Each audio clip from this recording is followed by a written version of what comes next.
Snow on the wind in a mountain that swallows whole valleys without a sound.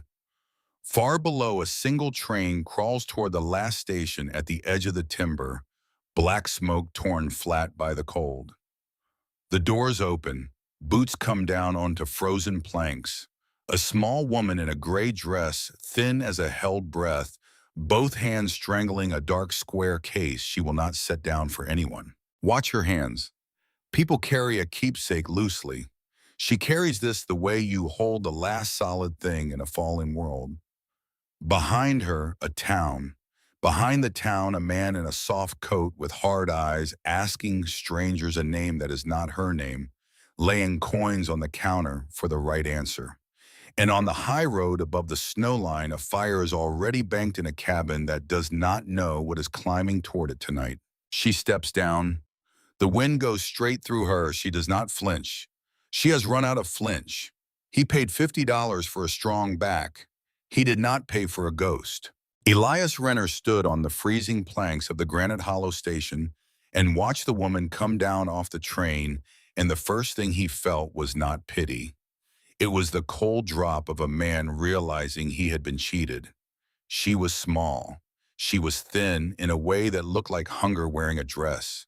The wind came down off the Bitterroot Peaks and went straight through her like she was made of paper, and she did not even flinch. People who flinch still have something left to protect. This woman looked like she had run out of that a long way back. He almost turned around.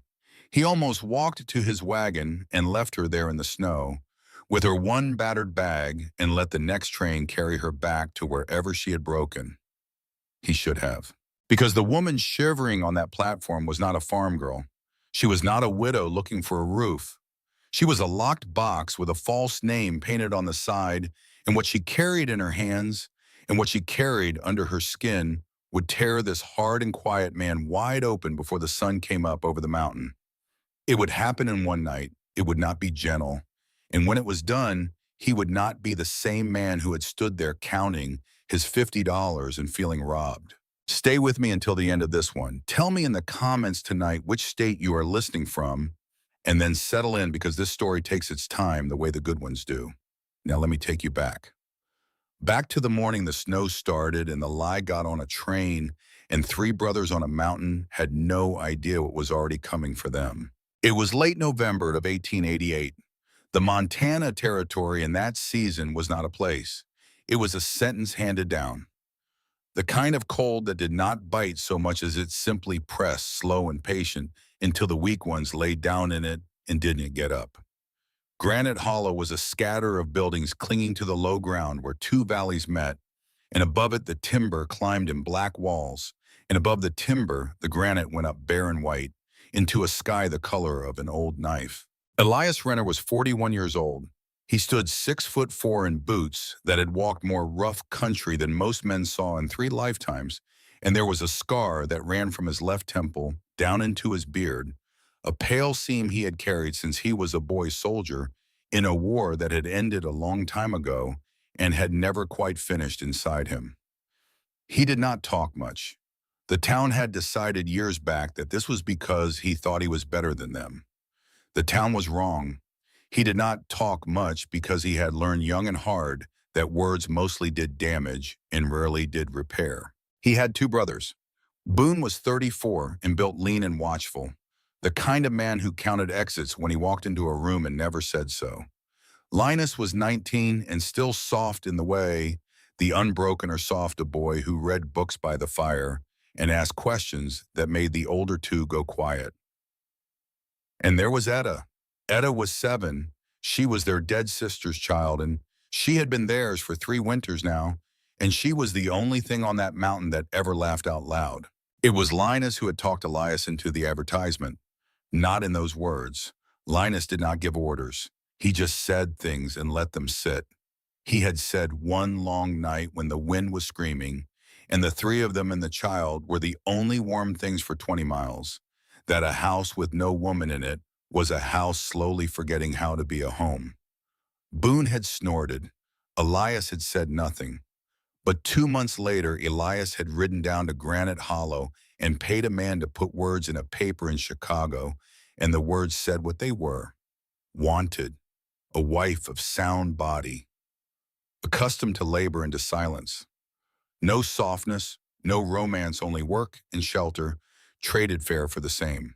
He had expected a widow off the factory floors. He had expected somebody with thick wrists and a flat, unimpressed mouth. He had expected, if he was honest in the place a man keeps honest things, somebody he would never have to look at too closely, because looking closely at people was a thing he had stopped doing on purpose. Instead, the train doors opened and let out miners and a lost drummer and a family heading on to Oregon.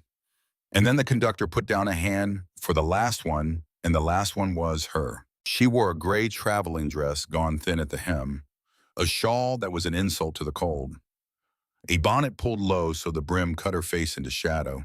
She came down the iron steps the way a deer steps into an open field, every part of her listening for the thing that was going to hurt her. In one hand she carried the bag.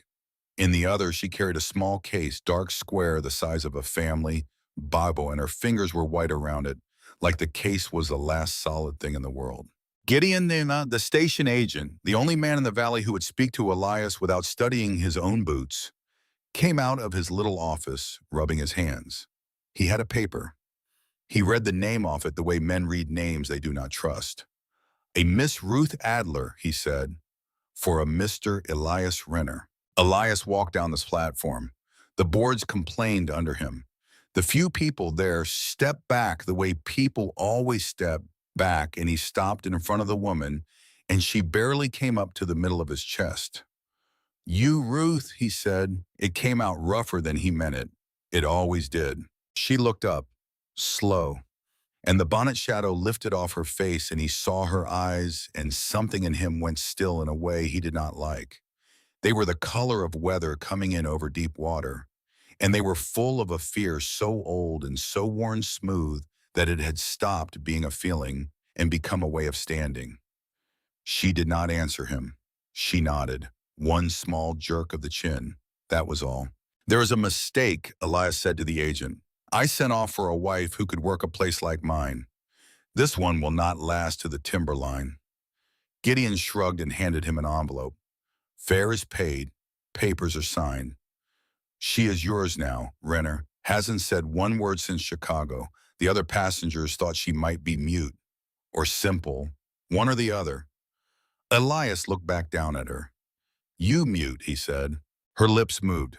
They came apart. They trembled, and nothing came out of them at all. Her knuckles went whiter on the dark case, and she dropped her eyes to the snow between his boots and hers. And she waited the way an animal waits when it has decided that being still is the only thing left that it can do.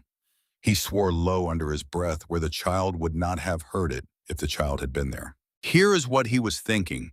He needed hands. He needed a back. He needed somebody who could salt meat and split kindling and not lose her mind in a place where the silence went on for months. They had sent him a bird with a broken wing and a false name, and the sky to the west had gone the dirty yellow that meant the storm was no longer a thing that might happen. Send her back then, his sense told him.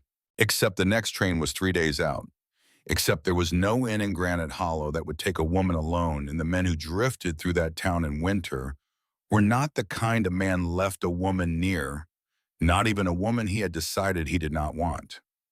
Except some part of him, the part he had spent 20 years burying under work, looked at that case clutched against her chest and would not leave it standing in the snow. "Come on," he said. "Keep up. I do not wait." He did not give her his arm. He took the bag out of her hand, and it was heavier than a bag that size had any business being, and he turned and walked to the wagon. Behind him he heard her boots, quick and light, fighting to match his stride. He did not slow down. He told himself he did not slow down because that was the rule. Up here, you kept up or the mountain kept you.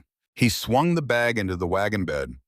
He climbed onto the bench. He looked down, and she was standing at the wheel, looking up at the high seat, trapped inside a dress that had not been cut for climbing. He made a sound in his throat that was most of the way to a curse. He reached down and put his hands on her, on the sides of her, to lift her, and there was nothing of her. Ribs, cheap cloth, the frame of a person where the person used to be more. He set her on the bench like she weighed no more than a sack of seed. And for 1 second, his hand stayed where it was against her side and she went rigid. Not a flinch. A flinch is a small thing. This was her whole body going to stone, a deep, silent bracing, the kind of bracing a body only learns one way. He took his hand off her like the cloth had burned him. "Put that around you," he said. He hauled a buffalo robe from behind the seat and dropped it across her lap. "4 hours up. If you freeze, I am not breaking ground to bury you." She pulled the robe to her chin. Her eyes went to the dark line of the trees and stayed there. He snapped the reins. The wagon lurched. Granite Hollow slid away behind them into the falling snow. Here is the thing he did not know yet, sitting up on that bench with a stranger he resented, in a storm coming down. He thought he had brought trouble onto his mountain. He had, but not the kind he was bracing for. The trouble was already in the wagon. It was breathing beside him. It had small white hands and a false name in a case it would not let go of. And somewhere far back east, a powerful man had already paid other men to find exactly what she had carried out of his house and bring it and her back to him in any condition at all. But that part comes later, tonight. Stay with me. The road up was not a road. It was a wound cut into the side of the mountain, climbing and turning back on itself through the black timber, and the air got thinner and meaner with every mile. For the first hour, the only sounds were the iron shoes on stone and the wheels in the wind working through the canyons like something searching the rooms of a house. Elias was a man who needed silence the way other men need company. But this was not his silence. This was hers, and it had a weight to it. It sat in the wagon between them and got heavier the higher they climbed. He looked at her sideways. She sat with her spine not touching the seat back. Her face was turned to the right to the place where the ground simply stopped and went down 500 feet into the white throat of the river. Most people he hauled up this grade begged him to slow on those turns. They gripped the bench. They prayed out loud. She just looked into the drop, calm, like a woman reading the last page of a book she already knew the ending of. "You have a name that is not on that paper," he said. The horses startled at his voice. So did she, a small jump quickly put away. She turned her head. She shook it. "No, Ruth, then." He said, "I am Elias. Up here, the front of a person's name does not matter much. The weather does not check it." He waited, a flinch, a frown, anything. She gave him nothing but those eyes measuring him, weighing him, doing arithmetic he could not see. "You ever work a day?" he said, because the need to break the quiet had become its own kind of cold. "Skinned anything, set a fire that did not die by morning." She looked at her hands under the robe. She shook her head once more. "Then why did you come?" he said. "The advertisement said labor. It said hard. It did not say anything a soft hand would walk toward." And then she did the first thing she chose to do. She reached into the pocket of the thin dress and brought out a square of paper, folded small, and she held it across the gap to him. He kept one hand on the lines. He opened the paper against his knee. The hand that had written it was not the hand of a factory widow. It was educated. It looped and stood tall and even. 3 lines only. "I have nowhere else to go. I learn quickly. I cost very little. Please." The word "please" was underlined. Twice. And the ink at the bottom of the page had run just slightly, a small blurred star in the paper where something wet had fallen while the ink was new. Elias looked at that ruined word a long time. The horses knew the road better than he did and took it without him. He folded the paper back along its own creases and put it inside his coat against his chest, and he did not know why he did that instead of handing it back. "We will see," he said. That was all he had.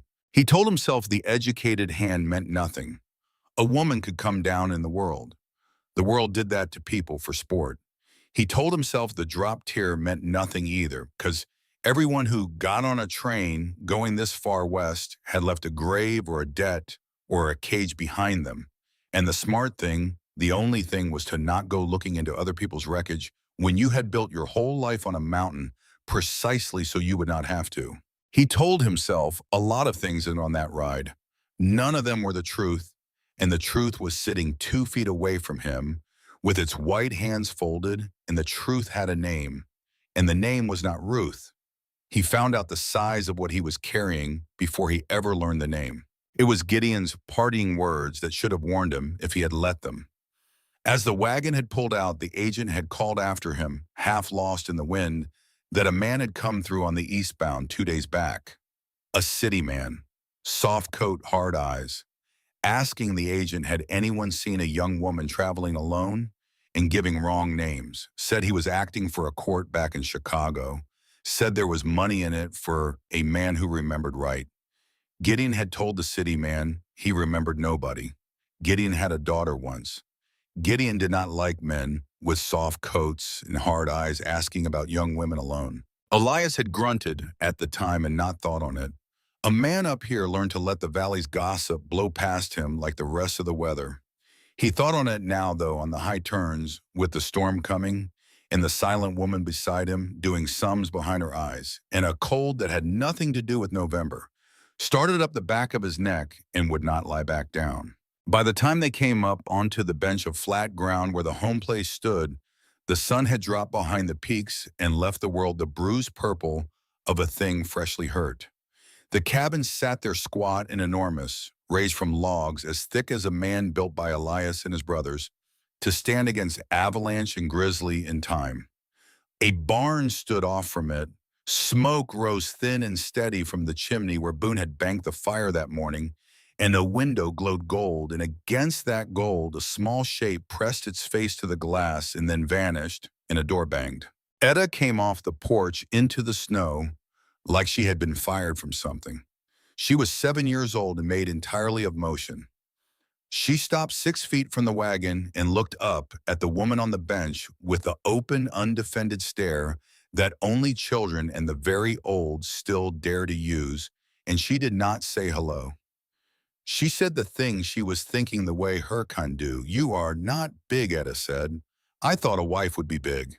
And the woman on the wagon bench looked down at the child, and something moved across her face that had not been there the whole long climb. It was there and gone, but Elias saw it. It was not fear. For one breath it was something close to grief and close to hope, and the two of them braided so tight you could not have said where one stopped. Inside, Elias announced Flat because Flat was safe. He did not wait for her to fight the dress and the high step a second time. He reached up and brought her down, and when her boots met the frozen ground, her knees buckled. 4 hours of cold gone all the way into the bone, and he caught her against his chest before she went down. For a moment, she was just there, small and shaking, her face turned up close to the dark of his beard. He did not smell the cheap rose water the saloon women in town wore like armor. He smelled soap, plain and clean, and under it something that was just fear gone stale from being carried too long. And he saw in the last gray light what the bonnet had been hiding. High on her cheek, near the bone under her eye, a bruise, like old, going yellow and green at the edges, the way they do when they are healing and a person wishes they would hurry. He had put enough men on the ground in his life to read a mark like that. That had not come from a fall. That had come from a fist that knew where to land so the dress would cover it. "Who did that?" he said. Quiet, which was worse than loud, and she knew it. She pulled back from him so fast she nearly went down on the ice. She got her feet. She shook her head hard again and again, and her eyes came up to his, and they were not asking him to drop it. They were begging. He lifted both hands, palms out the way. "You gentle a horse that has been hit by the last man who held that posture." "All right," he said, "I do not pry. But hear this once, and I will not say it twice. Nobody puts a mark on a woman on my ground. You are safe here. As long as you carry your share, you are safe here." He pointed at the door. "Go in. Get warm. I have animals to see to." She went. She fought the heavy oak door with her shoulder and disappeared into the dark of the cabin, and Elias stood out in the cold longer than the horses needed him to, working a brush over a coat that was already brushed because his mind was running, and he wanted it to run somewhere the others would not see. She was educated, she was hunted, she was hurt, and a man in a soft coat with hard eyes was somewhere down the mountain asking her false name to strangers and offering them money. This, Elias thought, is a disaster wearing a gray dress. He was a simple man by design. He had built his whole life down to a set of rules a man could carry. Work until the light goes. Trust the few who have earned it. Need nothing you cannot make or kill or carry yourself. She was none of that. She was a question with more questions inside it. And the worst of it, the part he turned away from out there in the dark, was that some buried thing in him had woken up the second he saw that twice underlined please, and it did not want to send her back. It wanted to stand between her and whatever had put that yellow mark on her face. He did not have a name for that thing. He had not used it in 20 years. He went back to brushing a clean horse so he would not have to look at it. When he finally came in, stamping, the snow off the cabin had changed. She had not just gotten warm. She had found the lamp and lit it. She had found the kindling and built the banked fire up into a real one, a fire that pushed the dark back into the corners and made the cougar head on the wall throw a long, moving shadow. The buffalo robe was folded square on the bench corners, matched like something done by a person who needed order the way other people need air. Boone stood by the hearth with his arms crossed, watching her the way he watched everything, like it might be a trap. Linus sat at the long table with a book open and forgotten under his hand, just looking at her openly kindly, the way the boy looked at anything new and wounded. Annetta had attached herself to the woman's skirt and was talking low and constant, a river of 7-year-old information that needed no replies. The cabin was one great room with a sleeping loft above it reached by a ladder, a long table, a few chairs, a bed in the corner of the main floor. His bed, he hung his coat on its peg. The room had gotten very small. There is stew, he said, moving past all of them to the kitchen end. Venison. It has been going since yesterday. He took down bowls. He filled them. He set one in front of her hard enough to make a point and pointed at a chair. Sit, eat. She sat. She did not eat. She bowed her head and her lips moved with no sound, and Elias felt a strange anger come up in him watching it. God does not look this high up, he wanted to tell her. Save the words. But Boone caught his eye across the room and gave the smallest shake of his head, and Elias held his tongue, and she finished and lifted her spoon and ate the way no one on that mountain had ever eaten, small and precise and quiet, a person who had learned table manners in rooms with more silver than this whole valley owned. Boone saw it too. Boone saw everything. Boone did not say anything yet. Boone was a man who collected what he saw and spent it later. Here's how this works, Elias said, and his voice filled the room because it had to carry the rule before anyone got ideas about it. You take the bed in the corner. I am in the loft. There is nothing owed in the night. Not to me, not to either of them. We are not those men. You work the house, you cook, you mend, you mind the child when we are out on the line. We hunt, we cut, we keep this place standing, and we keep what comes up that road off of it. That is the whole of the bargain. She had stopped with the spoon halfway. She was reading his face for the lie. He watched her do it. He watched her not find one and watched that fail to make her relax, which told him more than anything had yet. A woman who cannot relax when the danger says it is gone has met danger that lied to her before, many times with a calm voice, probably with a fine coat. Tomorrow, Elias said, I will teach you the rifle. If we are out on the trap line and something comes for this house, you need to be able to put down a wolf or a man. The spoon hit the tin bowl, a bright small clatter. Her hand had jumped on its own the way a hand jumps when a word lands too close to a true thing. You have somebody looking for you, he said, low, not a question now. She froze, then slow she shook her head. But her eyes betrayed her before her head finished moving. They went to the black window. Fast, like she expected any second a face in the glass. Lies do not survive winter up here, Elias said. He stood. He took up the rifle off the rack. I am walking the line of the place. Bolt this behind me. Do not open it for anything that is not my voice." He went out into the dark and the snow took him. She crossed to the window and watched his shape go until the white swallowed it. Then she let the bolt fall, and then her legs went out from under her and she slid down the back of the heavy door to the floor, and only there with the men gone and the child finally asleep in the loft in the fire. The only thing watching did she stop being the still thing she had been all day. She pulled the sleeve up off her arm. In the firelight, the skin was a map with 2 ages on it. The faint silver lines were old, 2 years gone, the judge's careful work from the months in his house before she ran. The new green, the deep places that had not finished coming up were younger than that. 3 towns back. A man who had seen the poster recognized her face over a tin plate and decided the price on her head was worth the trouble of taking the bag by force. She had left him with the case still in her hand and a cracked rib she had bound herself in a livery stable in the dark. She pressed 2 fingers along that rib, now careful professional the way a person checks a thing she understands, and she winced and noted it the way you note a fact. The hunt was not behind her. It was 3 towns back, and it was walking. She was not Ruth Adler. Ruth Adler was a name on a stone in a churchyard in a town she had passed through in the dark, a real woman who had died at 20 and whose name nobody was hunting. She had taken it the way a drowning person takes whatever floats. She was not a mail order anything. Not really. She had answered the advertisement because the advertisement was the one door in the whole country that did not ask for a history. A man who wanted a back in a pair of hands and no questions was the only kind of man who would not turn her over the moment her past walked into the room wearing a soft coat. And she was not mute. Her voice was the most dangerous thing she owned. It was a schooled voice in East and a money and an education all sitting plain inside the vowels, and the moment a stranger heard it, the lie of the gray dress would fall down around her ankles.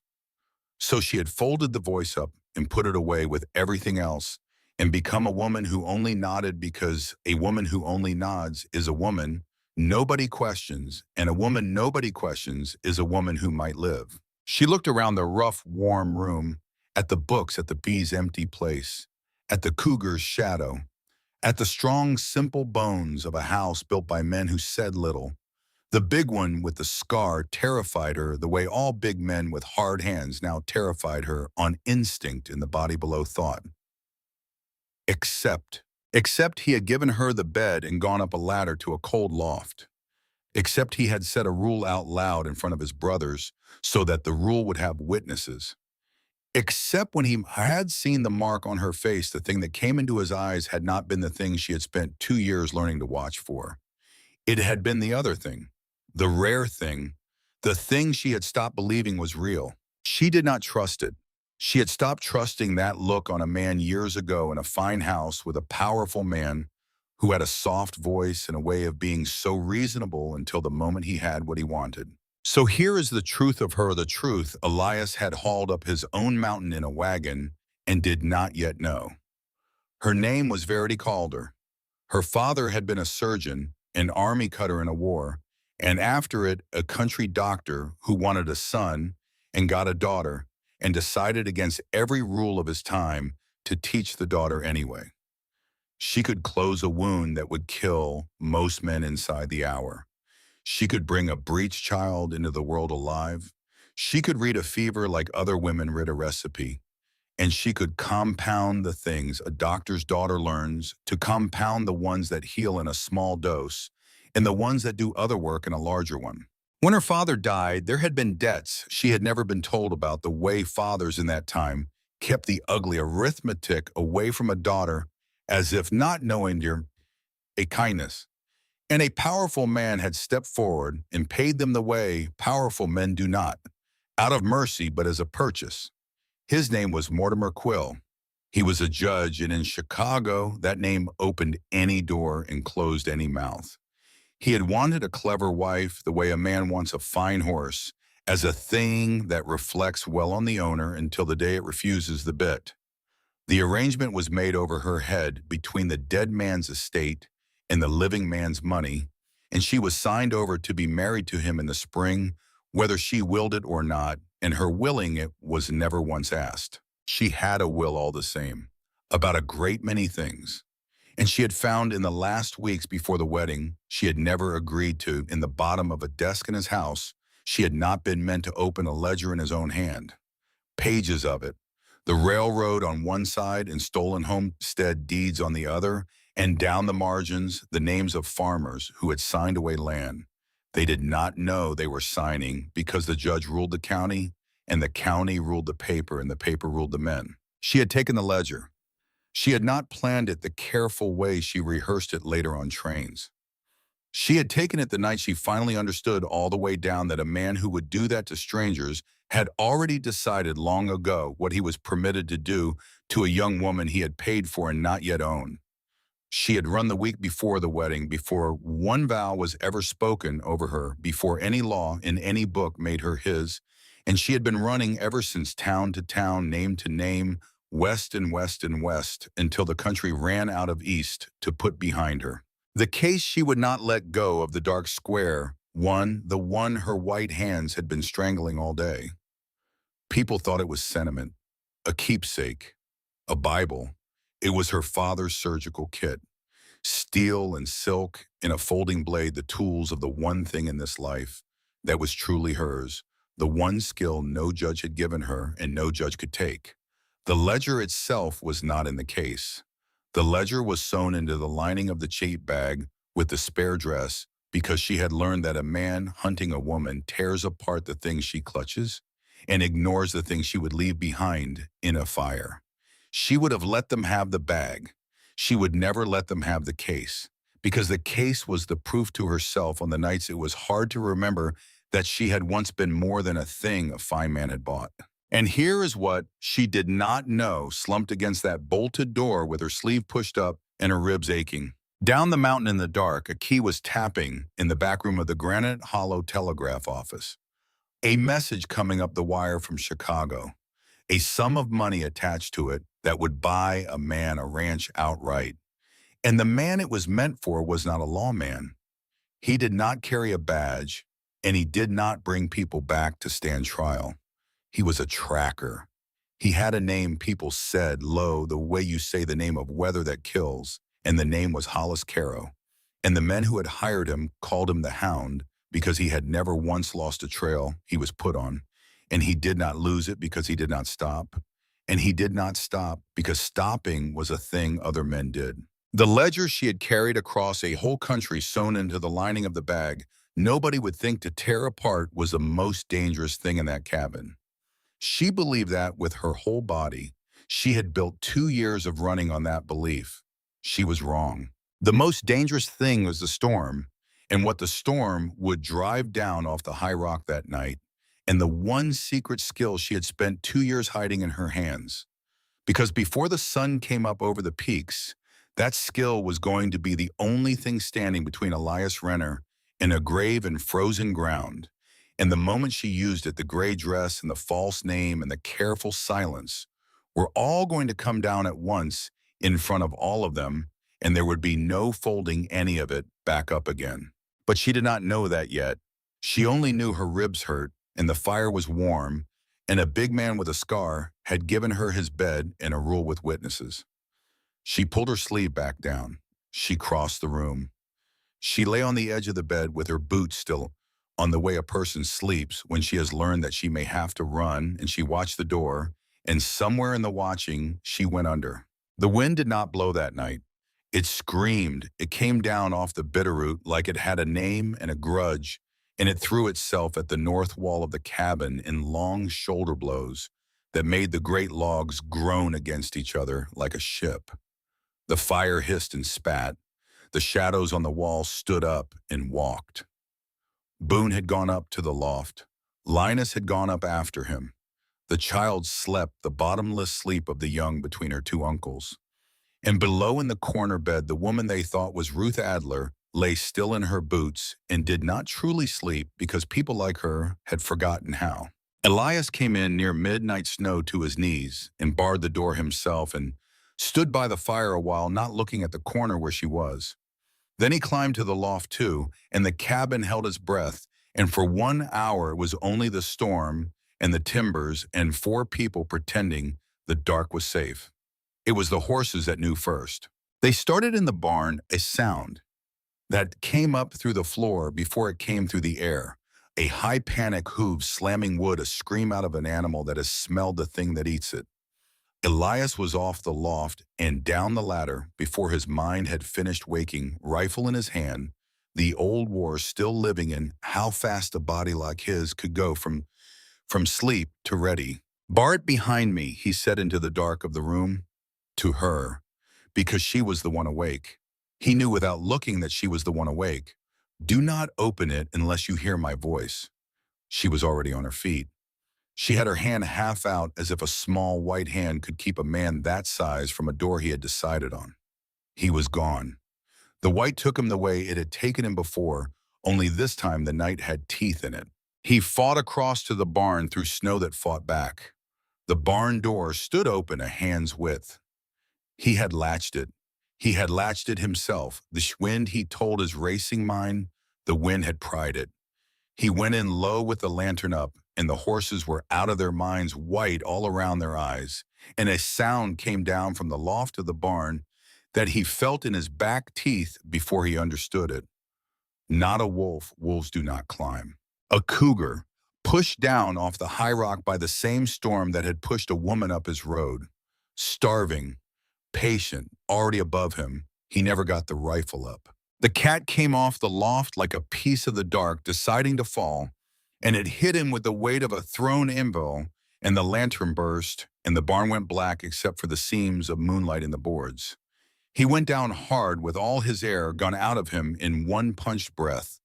Claws went through the heavy hide of his coat like the coat was paper and found the meat of his shoulder.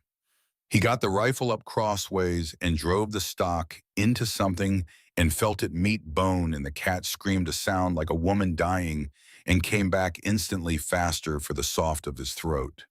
He threw his left arm up across the bite meant for his neck, and the teeth closed on his forearm instead and ground down to the bone, and a white light went off behind his eyes that had nothing to do with the moon. But Elias Renner had been close to dying before and had developed opinions about it. His right hand still worked. His knife was on his belt where it always was. He pulled it and put it into the animal's side blind once again fast, the way you do a thing you cannot afford to do slowly, and the great body above him shuddered, and the grip came loose, and he shoved the dead weight of it off and dragged himself backward across the straw, gasping alive. Alive, he told himself that. Alive. Then he tried to stand, and his right leg simply did not answer. He put the lantern's last guttering light on it. The cat's back claws had found him somewhere in all of that, and his thigh was open, a long, deep, tearing wound, and it was not weeping blood the way a cut weeps. It was pushing it, bright, rhythmic, with his pulse. The big vessel was not cut all the way. It was close to it, close enough that close was the only word that mattered. He got himself out of the barn on one good leg and one arm, leaving a track behind him in the clean snow that was black in the moonlight, and the cabin was 50 steps off. And the 50 steps were the longest country he had ever crossed in a life made of crossing country. The cold was already inside the wounds, drinking his heat. The world had begun to swim and tilt. He reached the door, and he put a bloody fist against it, and he called her name, the false one, the only one he had, and his voice came out of him with almost nothing left in it. "Ruth, open the door." The bolts came back the same instant. The instant. She had been standing on the other side of that door the entire time he had been gone. In the dark, listening, not sitting, not hiding, standing ready. The door swung in and the firelight fell out past her into the snow and lit him up. Snow to the waist, coat hanging in ribbons, one arm wrong, the whole right leg of him soaked black and shining and still going. A sight to make most people scream. A sight to make most people faint where they stood. She did not make a sound. She got 2 fistfuls of the front of his ruined coat, and she set her feet, and she hauled, and she was 80 pounds of nothing, and he was 4 times that, and going limp, And she still got him over the threshold and down somehow because she had decided to, and because she had done this before. She kicked the door shut. She dropped the bar. He went down onto the bare boards in front of the fire, and the ceiling beams turned slow circles above him, and the cold black edge of shock came up around his chest like water closing over a stone. Whiskey, he got out. He lifted one heavy hand toward the cupboard. Burn it shut. It was the only medicine the mountain had ever offered him, and it was the only word he had. He expected her to run for the bottle. He expected her to be useless and shaking and in the way. She dropped to her knees beside him, and her hands, the small, white, shaking hands that had not stopped trembling since the train, were not shaking now. They were still. They were sure. They went to the wound and read it in one pass and did not flinch from what they found. She did not get the whiskey. She crossed the room fast and low and came back with clean linen and put it into the wound and put her whole small weight down on top of it, both arms locked, leaning her entire body into stopping what was leaving him. He bucked under it, and a sound tore out of him, and he tried to push her off with the arm that still worked. Off. It hurts. And then it happened. The thing that would break him and remake him before the sun came up. The secret came out of her not in a confession, but in a command, because there was no time left for anything softer than the truth. Stop moving, you stubborn fool. It was not a whisper. It was not the silence of a frightened mute girl. It was a voice, low, clear, schooled, a voice built in rooms he would never see, a voice used all its life to being obeyed, and it cut across the firelit room like a blade laid flat against the skin. He stopped, not because of the pain, because of the voice. You speak, he said. The words came out of him stupid and slow. I said, stop moving, she said, and she did not look at his face when she said it. She was looking at the blood coming up around her own fingers, measuring it, timing it. You have opened a branch off the big vessel in your leg. If you thrash, you are gone in 3 minutes. Do you want to die, Mr. Renner? Because I did not climb this mountain to watch a man do it on a Tuesday. He was too far gone to answer and too stunned to try. The shy thing was gone. The mute thing was gone. Kneeling over him in the firelight with his life running through her hands was a woman with eyes like a cold, clean blade and a calm that was somehow more frightening than the cat had been.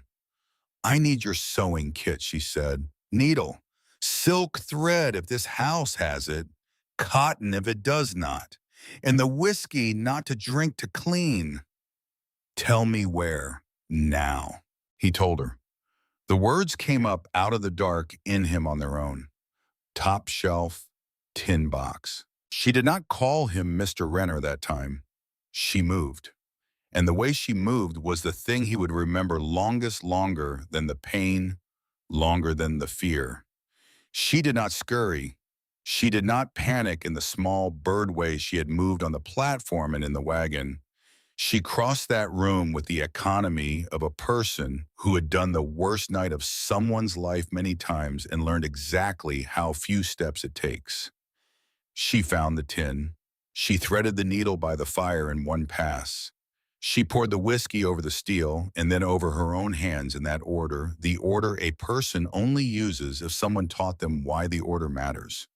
She came back and knelt, and her face had gone to a flat, hard quiet that he would later understand was the face under all the other faces, the real one. This is going to be worse than the cat, she said. Do not scream. You will frighten the horses, and they have had enough tonight. She poured the whiskey into the open wound. He arched up off the boards, and the sound that came out of him was not a word, and the room went white, and through the white, her voice came down to him, steady as a hand on the back of the neck. Breathe, I have to take the deep layer first, then the skin. Stay with me, Elias. Elias, not the false name's owner. Him. He floated up near the ceiling of his own pain and looked down and watched her work, and what he saw, even half gone, even drowning, he would never be able to unsee. The needle going in and the thread following, and the small, sure looping pull again, a rhythm to it, a craft to it. Knots a seamstress does not know how to tie knots learned over bodies that did not all live. These were not the hands of a wife anyone had ordered out of a paper. These were the hands of someone who had stood over the dying and decided who got to stay. "Who are you?" he said. The pain had made him honest. "It does that." She did not look up from the muscle she was closing. "I am the woman keeping you in the world tonight," she said. "Now be quiet and let me." His head went back against the boards. The fire moved on the walls. The cougar's shadow had stopped because the cougar was dead in the barn, but a new shape moved over the logs. Now the shape of a small woman bent to a terrible task. And the last thing Elias Renner thought before the dark finally took him all the way down was that he had paid $50 for a strong back in what fate had sent up his mountain in a thin gray dress with a false name and a square dark case was something else entirely. Something with steel in its hands and a voice it had hidden on purpose, and he had been a fool all day to think the danger was the storm. He went under. The thread kept moving, and outside, far down the Black Mountain, the snow was already filling in a single set of fresh tracks where a man with no badge and no mercy had started that very night, up the only road that led to the place where she was hiding. Who taught a frightened, mute bride to close a man's artery in the dark without one wasted motion? Who buys a young woman with a dead man's debts and then pays strangers to drag her back? And when Elias Renner opens his eyes at dawn and remembers that voice, what is he going to do with a wife who is not a wife carrying a name that is not a name and a secret worth more than every life on the mountain? Stay close, because morning is coming, and morning is where this truly begins. He woke to the smell of coffee and the sound of a child laughing, and for one long moment, Elias Renner did not know which of those things was the dream. The light was wrong. It came in low and white off snow that had stopped falling, and it lay across the rafters in a way it only did after a storm had blown itself out. He was in his own bed, the bed he had given away. He was stripped to his long underclothes, and there was clean linen wound tight around his thigh, and more of it around his left arm, and under the bandages there was a deep, dragging ache that told him before his mind had caught up exactly how close the night had come. He turned his head, and there she was. She stood at the stove with her sleeves pushed up and one of his flannel shirts pulled on over the gray dress because the gray dress had his blood on it, and there had been no time in the night to be a woman about it. She looked like she had not slept. There were dark hollows under her eyes, and her hair had come down out of its careful pins and hung loose around a face that was no longer doing the small, frightened bird thing it had done all the day before. She was moving the same sure way he had watched through a haze of shock. Nothing in her hurried, nothing in her shook. He watched her a while before she knew he was awake. A man learns things watching a person who thinks they are alone. Then Etta saw him. Etta saw everything. She came across the floor in a rush and stopped at the side of the bed and put her face very close to his and studied him like a horse she was deciding whether to trust. "You did not die," Etta said. She said it pleased. "No," Elias said. His voice came out of him like gravel poured down a pipe. "Ruth said you might," the child told him. Conversational the way children deliver the end of the world. She said it 3 times in the night. To Uncle Boone. She made him press here and here, and she did not let go of you until the sky went gray. Elias looked past the child to the woman at the stove. She had gone still. She had heard the name come out of the child's mouth. Her false name and her shoulders had set the way a person sets against a blow they have decided not to flinch from. She did not turn around. So she had not slept because she had not been able to, because she had spent the dark hours with her hands inside the worst thing that could happen to him. And then she had stayed kneeling there after holding a pressure, counting his pulse, watching the window for the gray, while 3 other people slept because she had told them they could. Boone came in from the cold, then stamping snow an armload of split wood against his chest, and he saw Elias awake and something in his hard, watchful face eased by a single degree, which from Boone was the same as another man weeping. "You are a lucky animal," Boone said. "Luck," Elias said, and he looked at the woman, did not do that. The room got quiet in a particular way. Linus at the table with a book he was not reading looked up. Boone set the wood down slow. Even Etta felt it and went still against the bed. They all knew. They had all been in this room in the night. They had all heard the voice come out of the silent woman and seen the hands, and now in the plain hard light of morning, the thing could not be put back in its box. And everyone in the cabin understood that, and no one wanted to be the one to open it. So Elias opened it, because he was the kind of man who walked at the thing instead of around it. "You are not mute," he said. She turned from the stove. She had a tin cup in her hand, and she crossed the room and gave it to him, and her face had gone careful again, but it was a different careful than the platform. On the platform, she had been a creature deciding whether to run. Now she was a person deciding how much truth a room could hold. "No," she said. He drank. The coffee was strong and bitter, and the best thing he had ever tasted because he was alive to taste it. "And you are not a farm girl," he said. He turned the cup in his hand. "I have seen camp doctors do worse work than what is on my leg, so I will ask it plainly.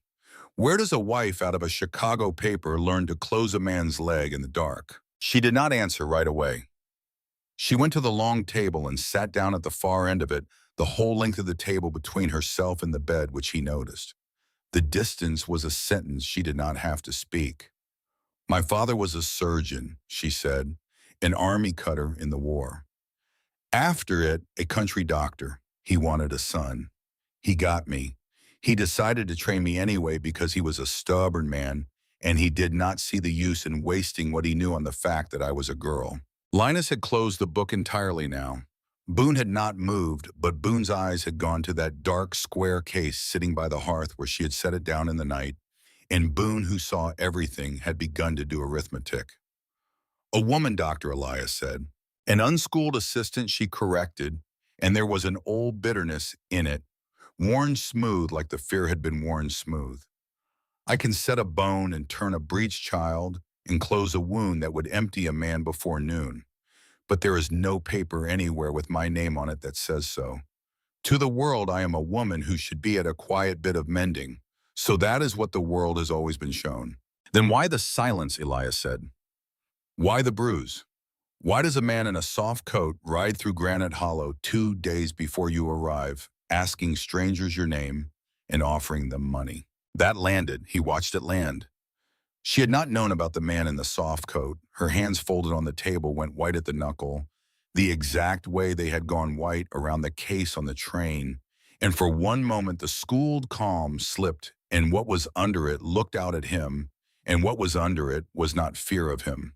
It was fear for all of them. Stay close to this part, because this is where the story stops being about a cougar and starts being about why a powerful man 2,000 miles east cared so much about a thin woman in a gray dress that he was willing to pay a fortune to have her brought back. Her name was not Ruth Adler, she told them. She said the false name aloud first, the way you set down a thing you have been carrying too long. Ruth Adler was a real woman who had died young in a town she had passed through and whose name was on a stone and whom nobody anywhere was hunting. That was why she had taken it. You did not steal a living person's name. You stole the name of someone the world had finished with. Her name was Verity Calder.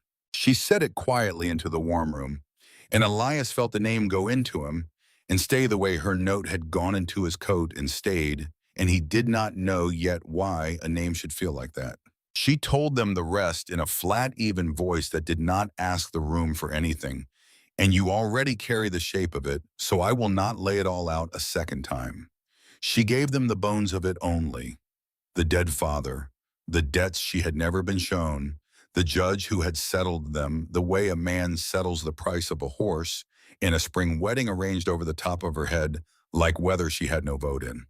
It was the next part that made Linus set the book all the way down and made Boone go so still he might have been part of the wall. The desk in that house she had opened and should not have. The pages in the judge's own careful hand. And the plain thing she had finally understood all the way to the floor of herself about what a man who would do that to strangers had already decided he was permitted to do to a girl he had paid for and not yet married. She had gone out a back door a week before the vows with the proof under her arm and a dead woman's name in her mouth. And she had not stopped moving since. That is what is in the case, Boone said. It was the first thing he had said in a long while. He was looking at the dark square box by the fire. No, she said. And she went and picked it up and brought it back and set it on the table and opened the brass clasps, and what lay inside on the worn felt was steel. A folding blade, curved needles in a paper sleeve, a coil of silk thread, the tools her father had put into her hands instead of the future her time had meant for her. The ledger, she said, is sewn into the lining of the bag with the spare dress because a man hunting a woman tears apart the things she clutches and ignores the things she would leave behind. This case is not the proof. This case is the only thing I have ever owned that was truly mine. Elias looked at the steel a long time. Then he looked at the bandage on his own leg made with her father's silk by her father's daughter in the dark while he was dying. He should have been angry. He understood that the way you understand a fact about someone else. She had brought a hunted thing onto his mountain. She had brought a powerful man's hatred up his own road into the house where the child slept. By every rule he had ever built his life on, he should have been furious. And the fury should have been simple, and simple was what he liked. It would not come. What came instead was the thing he had no name for, the thing that had woken up on the platform and would not lie back down. It came up in his chest where the cold of the shock had been, and it had nothing to do with the fever, and he turned his face to the white window so the room would not see his face do whatever it was about to do. You saved my life, he said, to the window. Not to her. You gave me shelter, she said. To his back. We can call it even on the shelter. We are not even, he said. The shelter is a roof. The leg is the rest of my life. Nobody said anything to that. Linus was looking at his uncle with an expression the boy did not have the years yet to hide. Boone had gone back to the wood with his jaw set, a man who had decided something and would not say what for a while. And Etta, who understood none of the words and all of the weather in the room, climbed up onto the bed beside Elias and put her small hand flat on the bandage, like she was holding the leg together herself, and looked at the woman with the cold, clear eyes and said the thing none of the grown ones could. Are you going to stay? The child asked. And the woman, who was not Ruth, whose name was Verity Calder, looked at the child's hand on the wound she had closed, and her careful face came apart for 1 second. Just one, the way a wall comes apart at one stone, and what was behind it was not the surgeon and not the fugitive. It was a young woman who had run so far and so long that she had forgotten there was any other thing a person could do, and who had just been asked by a 7-year-old to imagine one. That she said is not mine to decide. It is, Elias said, from the bed, rough, final, it is exactly yours to decide. Nobody on this mountain decides it for you. Not him in Chicago, not me. She looked at him for a long moment across the length of the table, and something passed between them that neither of them had the courage yet to name, and then she got up and went back to the stove, because that was a thing her hands could do while the rest of her caught up. 3 weeks went by, and I am going to slow down here because this is the part the men who hunted her never understood, and it is the part that matters most. They went by the way time goes by in deep winter on a mountain, slow and white and close, and a strange thing happened inside the slowness that none of them said out loud. The cabin stopped being a place 4 strangers were surviving and started by inches, by small, unremarkable acts, to become something else. It happened in the work. She changed his dressings twice a day with hands that did not apologize and did not linger.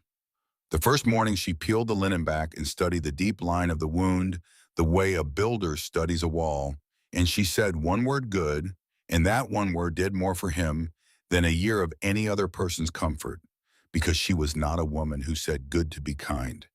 She was a woman who said good because the thing was good, and her saying it meant it was true. She made him rest when his whole body wanted to be up and useful. And she won every argument about it because she did not argue the way people argued. She argued with the body itself, with the pulse under his jaw and the heat at the edge of the stitches. And a man cannot win an argument against his own blood. He found to his private astonishment that being overruled by her did not put the old hot anger in him that being overruled by any living soul had always put there. It did something else. It set something down in him that he had been carrying so long. He had stopped feeling the weight of it, the way you stop feeling a pack until the moment somebody lifts it off. It happened in the food. She took dried beans and old jerky and the last sad roots in the cellar and made meals that tasted like somebody had decided they were worth tasting. Boone, who would have eaten boiled harness leather without a word of complaint or praise his entire life, was caught one evening going back to the pot a third time, and when he saw Elias see him, he set his jaw and dared his brother with his eyes, only to say one thing about it. Elias did not, but something in the room got warmer than the stove accounted for. It happened in the boy. She found Linus reading by the fire one night, his shoulders hunched the way a person hunches over a thing he expects to have taken from him, and she asked him what the book was. He told her in a small voice, braced to be laughed at, the way the valley laughed at a mountain boy who would rather read than rope. She did not laugh. She sat down across from him, and she talked to him about the book for an hour, about what the man in it should have done and what he did instead, and she talked to him as if his answers were worth the hour because to her they were. After that, Linus followed her the way the dog followed Boone, and he started saving up his thoughts the whole day the way a man saves coins so he would have something good to spend on her at the fire. And it happened most in the child. Etta had lost a mother and gotten three men who loved her in the only ways three hard men knew how, which was by keeping her fed and alive and warm, and by being completely lost in every soft hour. They could teach her to set a snare. They could not teach her the small, ordinary tendernesses a child grows on the way a plant grows toward a window. Verity could. She taught the child her letters at the table at night with a stick of charcoal on the smooth side of a plank. She drew the small bones of a hand and named them and let Etta press her own small bones against the drawing and feel each one through the skin, and Etta, who had been a wild thing, made entirely of motion, learned for the first time in her life how to sit still inside the circle of a woman's arm, leaning into the side of someone she called Ruth, and the three men watched this happen across those long evenings and did not have words for what it did to them to watch it, and did not try to find any because some things you protect by not saying them out loud. There is a particular thing that happens when a person who has been treated like a thing is for a long enough stretch of ordinary days treated like a person instead. They do not trust it at first. She did not. She kept the length of the table between herself and the big man for a long while. She kept the case where she could reach it without rising. She kept her boots by the bed lace loose, the way you keep boots when some animal part of you has decided the running is not over no matter what the rest of you has been told. She braced every time for the kindness to turn the way it had turned in the fine house with the soft-voiced man, the way it always turns when a man like that finally has what he was being patient for. It did not turn. That was the thing her body would not believe and her mind would not stop noticing. She would brace for the savage and get a man who slept in a cold loft so she could have a bed. She would brace for the filthy den and find a house full of books and a boy who wanted to talk about them. She would brace for the fist and get a child's hand laid flat and trusting on a wound. Each time the bad thing did not come, it was a small, strange ache of its own, the ache of being shown over and over that the world had another way of being that she had stopped letting herself believe in. She let herself believe it the way ice goes off a pond, from the edges in, slow, and never all at once and never where anyone could watch it happen. There came an afternoon in the second week that I want you to keep in your mind because it carried more than it looked like it carried. A rider came up the road, which almost never happened. In that snow, a half-frozen man on a half-dead mule, and his name was Hartley, and he had a homestead 2 valleys over, and his youngest had been 3 days in a fever that would not break. He had not come for the recluse with the scar. He had come because a sick man in that country goes to the nearest door with smoke over it and prays. He stood in the snow with his hat in his red hands, and he did not know there was a doctor in that cabin. Nobody did. That was the whole point of her. She looked at Elias. It was the first time she had ever looked at him, asking him a question instead of bracing against one. If she went, the valley would have a story. A doctor on the Renner Mountain. A woman who talks. The kind of story that runs downhill and reaches a soft-coated stranger who is paying coin for exactly that kind of story. If she stayed, a child 2 valleys over, went into the ground before the week was out, and she would know it, and she had spent her whole life knowing that her knowing was not a thing she could put down. Go, Elias said. He said it before she had finished asking. Boone will take you on the high horse, and Boone will bring you back, and if any man in this country opens his mouth about it, Boone and I will be standing in the doorway of his opening. She went. She was gone a day and a night, and she came back gray with exhaustion and her hands raw from cold water, and the Hartley child was going to live. And she did not speak about it. The whole ride back, and when she got down from the horse in the yard, she stood a moment too long, with her hand on the animal's neck, and Elias understood watching her from the door that she had just been a doctor again, out loud in front of strangers for the first time in 2 years, and that it had cost her and fed her at exactly the same time, and that there was no untangling those two things in a woman like her, and that he would not try. That was the night the first thread of the other things surfaced. She was sitting at the table after the others had gone up, mending a tear in the boy's coat by the last of the lamp, and Elias was awake in the corner bed because the leg would not let him do otherwise, and she spoke into the quiet without being asked, which she had never once done. His paper nearly had me, once already 3 towns back, she said. Not a question, just a fact she had carried up this mountain on her own ribs. A poster only bites where there are eyes to read it, and up here there were none, and that is the whole reason I climbed this high. He is a careful man. He does not leave a thing half-finished, because a thing half-finished can stand up later and walk into a courtroom. The Hartley child will be a story by spring, and stories like that run downhill, and he will have men sitting at the bottom of the hill listening for exactly the sound of mine. He will not get up this mountain, Elias said. The pass is shut. A man like Mortimer Quill does not come himself, she said. She bit the thread off clean. He never once did the thing himself. That was the whole of him.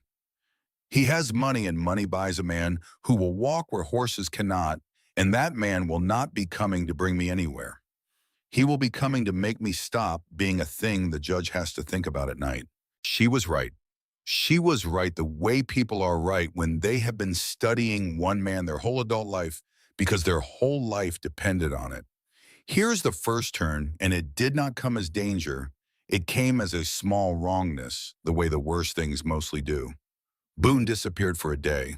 He took the one horse that could still work the high snow, and he was gone before light, and back after full dark, and he gave no account of it, which from Boone was not strange, because Boone had not given an account of anything since their mother went into the ground. But Elias had spent 41 years reading his brother the way other men read weather, and there was a thing in the set of Boone's shoulders that night that Elias did not like. A gilt worn like a coat that does not fit across the back. And she saw it too from the stove because she had spent 2 years learning to read exactly that line in a man's shoulders, and what the two of them arrived at separately in the dark, lying awake on opposite ends of the same fear, was the same cold question. What does a man ride a full day down a shut mountain to do in a town where a stranger has been laying out money for a name? She did not sleep that night. He heard her not sleeping. The cabin had gotten small enough by then that he could hear the difference between her sleeping and her lying still with her eyes open at the dark, and he lay in the loft over her and listened to her not sleep, and the new soft thing in his chest went hard and protective and afraid, and he did not like being afraid because he had built his entire life out of stone precisely so he would never have to feel that particular thing again. In the morning, he put it to Boone the only way the Renners put anything, which was straight at it. Where did you go, Elias said. Town, Boone said. Why? And Boone, who never explained, who had not explained one single thing in 20 years, stood in the cold doorway with the white behind him and looked first at the woman across the room and then at his brother, and then he set it all down at once. the way a man sets down a load he has carried too far. He had ridden down because he did not trust her. He said it plain and it landed plain, and she did not look away from it because she had been waiting for that sentence from somebody since the platform, and it was almost a relief to finally have it spoken. A woman comes up this mountain with a false name and a hunted look, and a stranger asking after her in town with coin in his hand, Boone said. And Boone Renner is not built to sit in a cabin with the child he would die for and not go and learn what is walking toward her.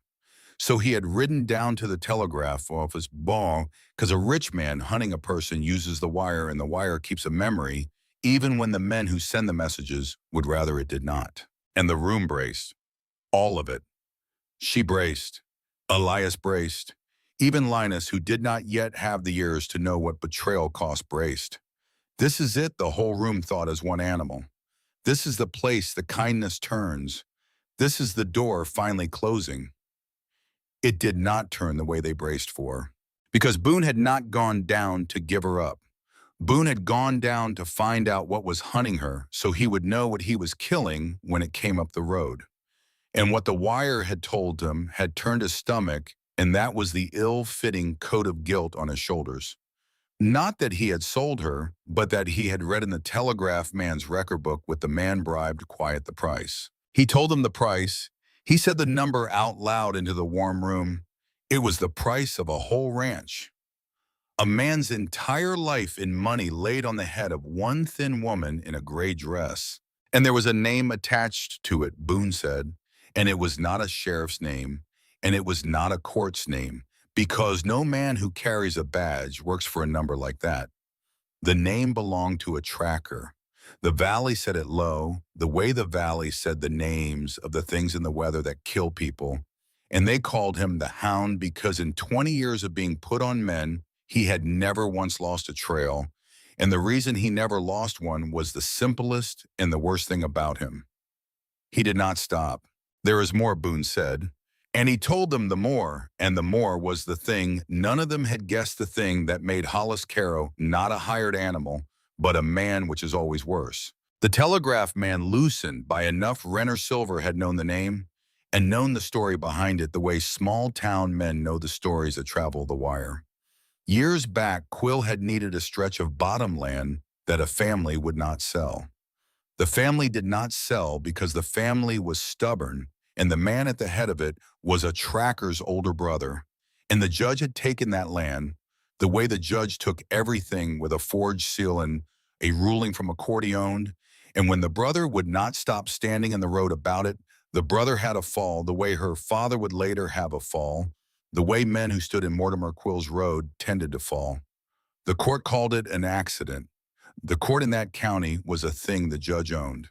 And Hollis Caro had spent the years since taking the judge's money and doing the judge's killing, because a man who has watched the law be bought will sometimes decide there is no law, only the man with the longest reach. And he had set out to become the longest reach himself. He did not hunt for the coin alone. He hunted that ledger because that ledger could finally damn the man who had unmade his family, and he meant to be the only one ever to hold it, because a thing that powerful in Caro's arithmetic belonged to the man strong enough to keep it and to no one else alive. That Elias said into the silence makes him worse, not better. A man with a wound for a reason does not get tired. And Boone had done one more thing in town, and he told them now, and it changed the shape of every wall in that cabin. He had not only read the wire, he had used it. He had found the ledger. He had found it the night of the cougar, when the cheap bag lay forgotten by the door, and every hand in the house was full of keeping Elias inside his own skin.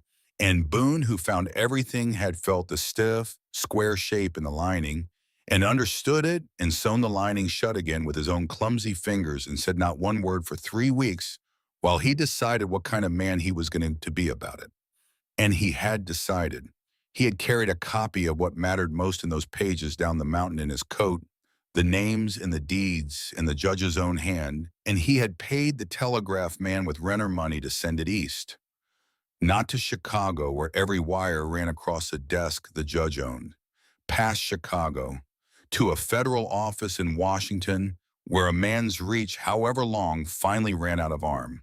He had not told her because he had not been certain it would carry, and a man does not hand a hunted woman a hope he is not sure he can keep. But it was done now. It was in the wire. It was going. She sat down. She had not meant to. Her legs simply stopped agreeing to hold her up, and she sat down hard on the bench at the long table, and for the first time since the platform, the careful face was not careful at all, because the thing she had carried alone for 2 years across an entire country, the thing she had been certain would only ever get her killed, and probably get other people killed beside her, was no longer only hers. A hard, watchful man who had said to her face that he did not trust her had picked up the other end of it without being asked and without telling her, because the asking and the telling were not the point. The carrying was. Why, she said. It came out of her so small it was barely a word at all. Because the child likes you, Boone said, and the child does not like easy. And because no man should be able to do the things in those pages and ride a soft horse to his grave just because nobody anywhere had the spine to put the paper in the right hands. That was the most words anyone in that valley had ever heard Boone Renner say at one time. He turned around and went back out to the wood and did not say anything else of substance for 2 days, because he had spent his whole year's allowance of speech in one morning and meant to earn it back slowly. And something in the cabin had changed, and every one of them felt it move. They were not four strangers in a stove anymore. They were a thing that had decided with no vote and no words soft enough to be said out loud to stand together against what was coming up that road. Stay with me here, because deciding to stand together is the easy part of any story. The road was about to be used. It came at the worst hour, which is the hour danger likes best. The gray seam between night and morning, when the body is at its lowest ebb and the eye believes whatever the dark suggests to it. It did not come quietly. It came on a wind that had picked back up in the night, and it announced itself the way the cougars had not, with a single rifle shot out of the tree line that split a log on the wood pile a hand's width from where Elias was standing with an armload of it, and threw splinters into his face like grit thrown off a wheel. He went down into the snow and rolled the bad leg, screaming the whole way. 20 years of an old war doing his thinking for him before thought had even arrived. Down, he roared at the cabin. Down, all of you, get down. She was already moving. He heard it through the wall before he saw any of it. She did not scream, and she did not freeze. She slammed the heavy shutters and dropped the iron bar across the door, and then she did the thing none of them had braced for, the thing that turned the last cold piece of the whole puzzle over, so the picture finally showed its face. The barrel of his Winchester came sliding out through the narrow gun port cut low in the logs, steady level, and it spoke once, and high up on the ridge where the first shot had come from, a fist of snow jumped off the rocks.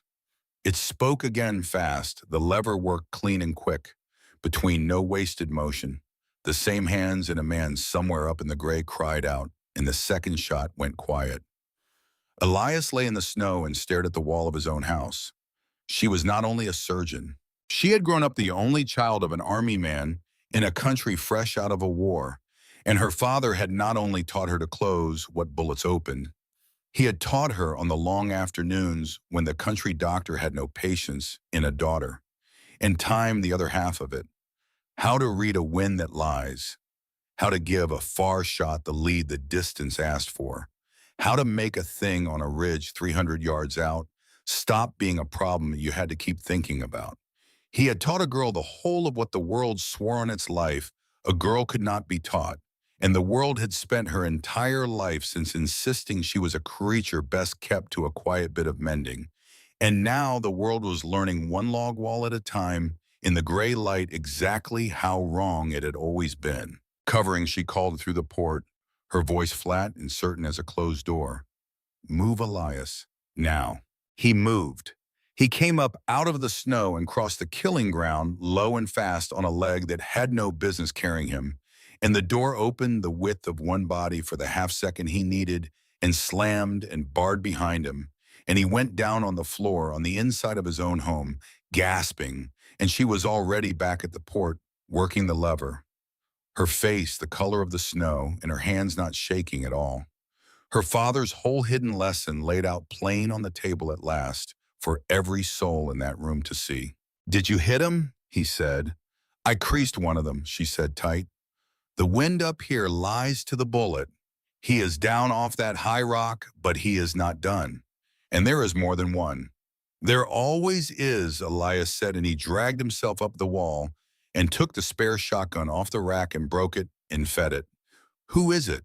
Say the name out loud so the boy hears it too.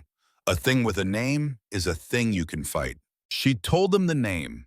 She said it the way you say the name of the thing that has been walking behind you in the dark for 2,000 miles, a thing you stopped, turning around to look at because looking did not make it stop. "Hollis Carroll," she said. "They call him the Hound. He does not bring people back to courtrooms, Elias. He brings the judge his quiet." And as if the man outside had heard his own name spoken inside the warm room, a voice came up out of the tree line, smooth and unhurried, pitched to carry on the wind the way only a voice that has done this many times before knows how to be pitched. "Mrs. Quill," the voice called. "Or do they call you Mrs. Renner up here now? It does not signify. The judge still has the papers drawn and waiting on a shelf in his office, and a woman does not simply walk out the back door on a man like him and call the matter closed. He is a patient sort. But even patience has a season, and you have just about used his." She did not flinch at the false name. She had stopped being able to be hurt by that name a long way back. But Elias on the floor with the shotgun across his knees watched her grip on the rifle stock go white at the knuckle. The same white as the train, the same white as the case. And he understood that there are some hurts a person stops being able to feel only because in order to keep living, she has decided to feel nothing at all in that one place, and that the not feeling is its own wound. The deepest kind, the kind that does not show, and that he was looking straight into one. "Send the book out." The voice called easy reasonable, the kind of reasonable that lasts exactly as long as it is useful to the man using it. "Send it out and the men in there go on breathing. Come out with it in your own two hands and we ride back east civil, and the judge is a forgiving sort to a woman who comes home before she has cost him too much. He misses his nurse." "He is lying," Elias said low. He had his eye to the port now, and he was counting shapes in the gray timber, and he counted more than one. And they were spreading wide the way men spread when they mean to come at a thing from every side at once. "He kills every one of us the second that book touches his hand. He has to. We have heard the name now. There is no version where he leaves witnesses standing on a mountain." "I know," she said. She looked at him then in the half-dark with the shapes moving through the snow outside, and the child awake and silent in the loft with Boone's hand over her mouth so her crying would not give the angles away. And the boy white at the second window with the old single-shot rifle. He could barely work, and Boone loading with the flat calm of a man who had made his peace with this particular morning days ago. And the careful face was gone, and the surgeon face was gone, and what looked out at Elias Renner in that moment was just her, only her, a young woman with 2 years of running, finally caught all the way up to her on a mountain she had not meant to let herself love. "I brought this to your door," she said. "I should have kept walking. I should have died somewhere quiet and let you keep your $50 and your mountain and your peace." And Elias Renner, who did not talk much, who had spent his whole life learning that words mostly did damage, and only rarely did any repair found with the timber cracking under rifle fire, in the worst hour of all their lives drawing tight around the cabin, like cold around a stone the few words that did repair. "You are not a thing that was sent to me," he said. "You are a person who came here.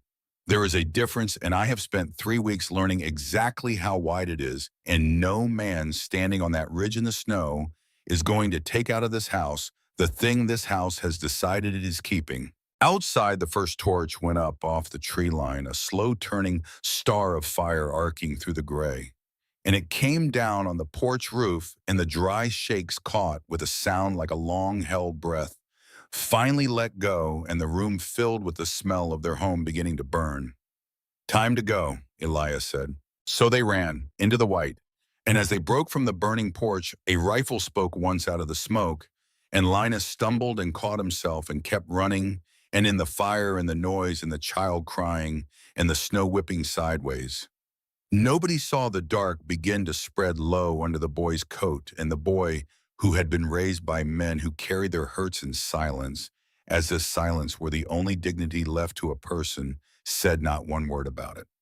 Toward the one road off that bench of ground that the men in the timber did not know about the goat track up the cliff face into nothing, with the child wrapped in Boone's arms and the ledger in the bag on Linus's back, and a tracker who had never once stopped already coming up through the smoke behind them.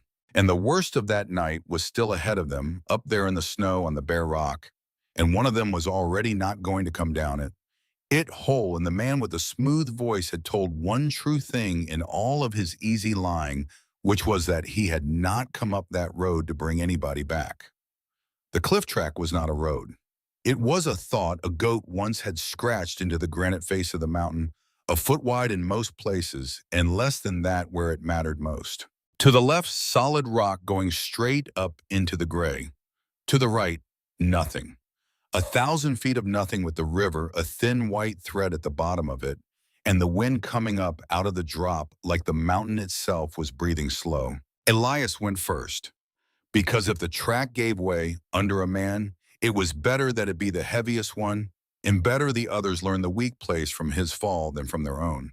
His bad leg screamed with every step, and the stitches held, and the muscle under the stitches did not, and he left small dark prints of himself on the white stone where his hand braced against the cold rock, and he did not slow, because behind him on that path was a boy with a bow and a hard, quiet man with a child wrapped against his chest, and a woman who had closed his leg in the dark with her father's silk. And behind all of them was the smoke of their burning home going up into the clean sky in a voice that did not stop. She came last. She had taken the rifle and the satchel, and she did not complain, and she did not stumble, and she did not look down into the drop the way a body wants to. She kept her eyes on the broad back of the man ahead of her, because she had learned in 2 years of running that you do not look at the fall. You look at the thing that is still moving forward, and you make your own feet agree with it.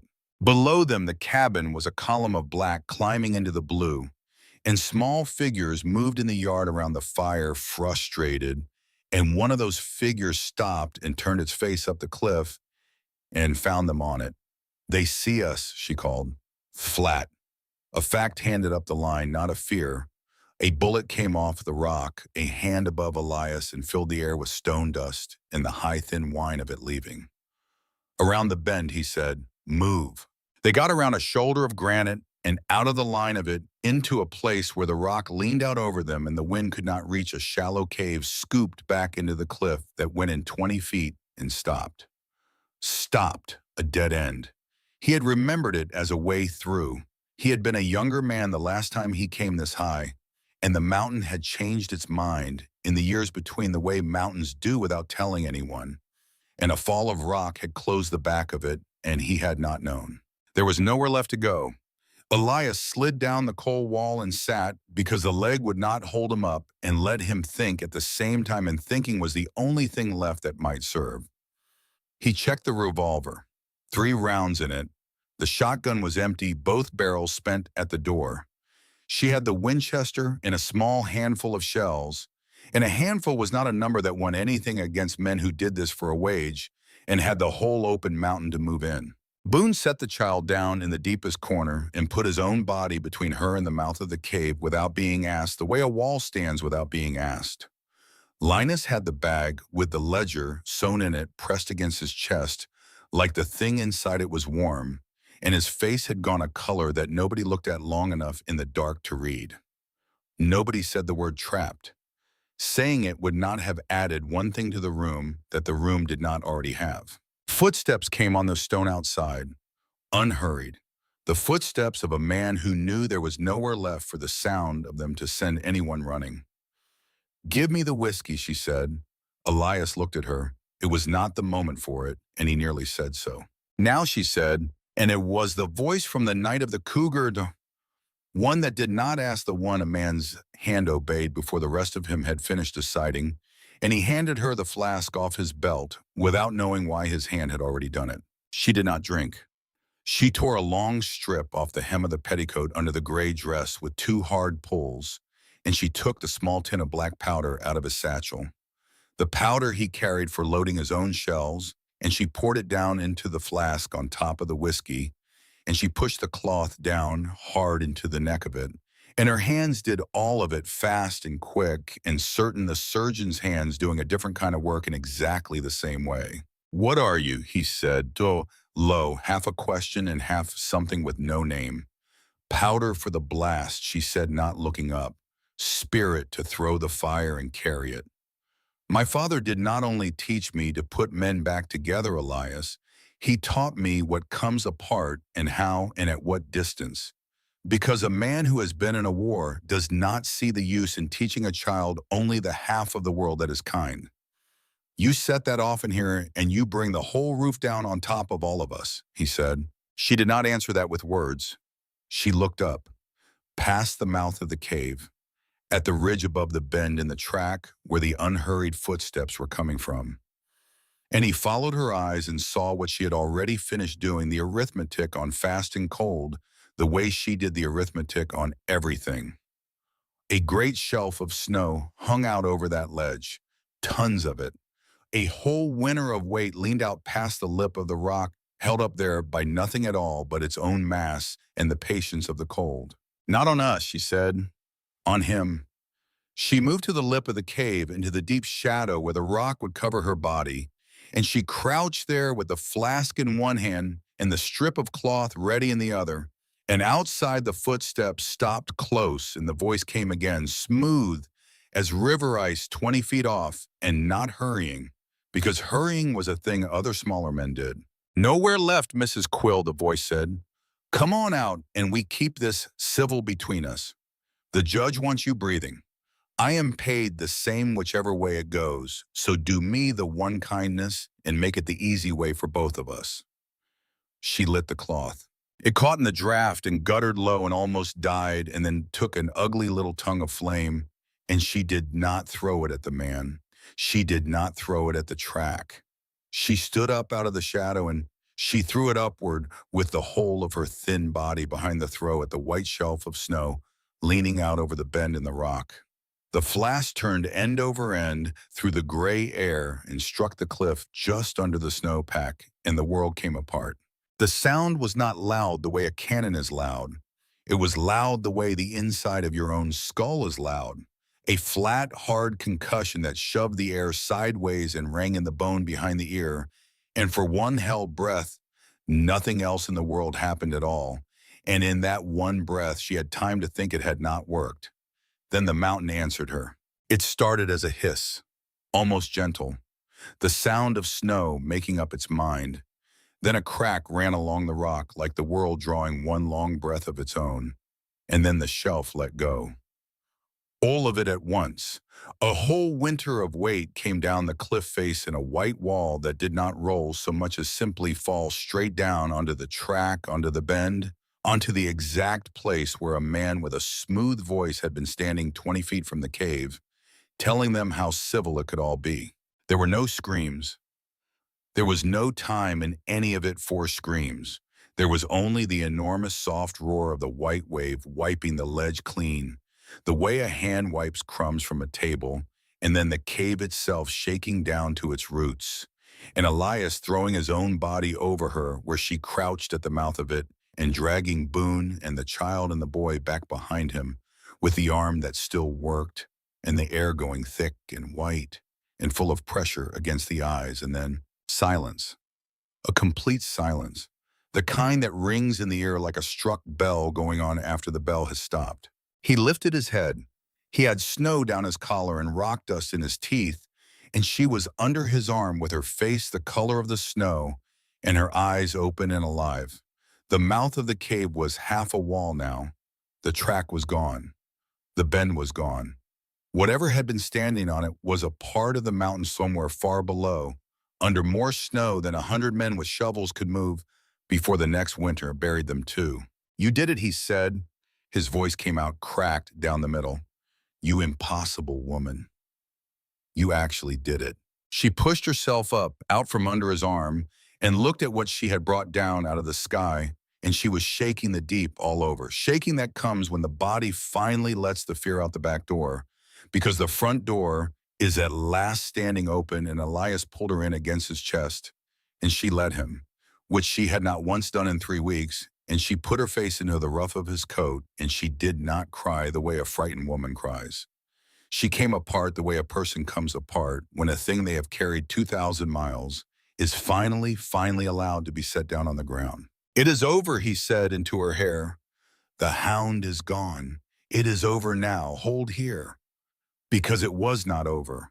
The mountain had one more turn left in it, and it was the cruelest one of all.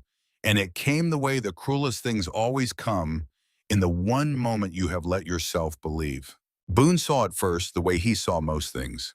He had the child up on his hip, and he was looking across the ravine at the far ridge, the one on the other side of the drop, too far to ever cross close enough to see plain in the hard, clean light that comes after snow. And his face went to stone, and he said one word, and the word was a name: Caro. Elias turned, and there across the gulf of empty air where no avalanche had reached because it had never been on the near track at all, a man stood up from behind a boulder and brushed the snow off his shoulders. The unhurried way a man brushes off rain he had expected. He had sent his men ahead. They all understood it at the same instant, the whole shaking handful of them standing in the wrecked mouth of the cave with the cold pouring in. He had sent the others up the near track to be the thing the eye watched the bait, while he went the long way around alone on the far ridge, because a man who has hunted for 20 years and never once lost a trail does not walk first into the hole where the cornered animal is waiting with its teeth. The men under all that snow had been his. He had spent them the way you spend coin, and he had not so much as changed his expression while he did it. He was not smiling now. He looked across the empty air at them, the way weather looks at a field it is about to ruin. "You missed one," the voice carried thin across the ravine, but perfectly clear. "You missed one doctor." And he raised his rifle, not at them. They were a hard, long shot at that range and that wind, and Hollis Caro did not waste himself on hard shots when an easier kind of murder was lying right there on the table. He raised it at the snow that still hung loosened and groaning over the mouth of their cave. The snow the first slide had shaken but not yet brought down. He was not going to shoot them at all. He was going to seal them and the woman and the men and the child and the book all together, and let the mountain and the cold and the dark do his work for him while he rode home and collected the price of a ranch. "Back!" Elias roared. He had the boy by the collar, and Boone already had the child and was moving, and there was nowhere on this earth to move to except deeper into the dead end, which was the only direction left, which was nowhere at all. "Checkmate," the voice called across the air, and it came almost kind. He fired. The bullet went into the rock above the cave mouth, and the loosened shelf made a long sound like a sigh. And the white came down a second time, and this one did not roar past them in a way.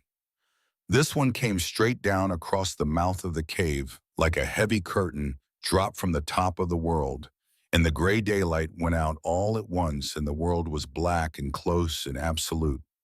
And the very last thing Elias heard before the dark took the sound itself away was her voice very near him, in the black, saying his name once, not in fear, just to know exactly where he was in the dark. The black was a weight. It pressed flat against the open eye.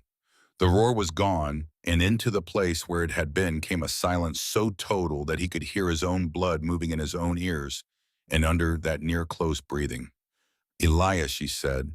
"Here," he said. A hand found his face in the dark. Small. Steady.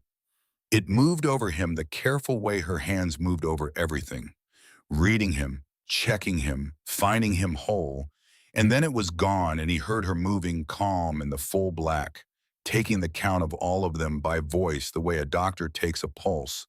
The child frightened down to nothing but unheard against Boone. Boone one low word back. "Linus." Linus did not answer the first time, and her voice came around hard and sharp and said his name again, and the boy answered the second time small from somewhere low against the back wall, and Elias heard her let out a breath he felt against his own face more than heard. He struck a match against the rock. The little flare of it hurt the eyes after that much dark. It showed them the tomb they were standing in, the mouth packed solid with snow and broken stone, the air already going thick and used at the top of the chest. "We have an hour of breathing in here," he said, maybe less with the child taking her share. She did not spend any of that hour on fear. She took the match out of his fingers and held it up high and watched the thin smoke peel off the top of it. And the smoke did not climb and gather flat under the low roof the way smoke does in a sealed room. It bent. It leaned slow and certain toward the back of the cave, toward the old fall of rock he had cursed as a dead end only minutes before, back when minutes had still felt like a thing that belonged to him. "Air is moving," she said. "That blockage is not solid all the way through. There is a draft behind it. So we dig."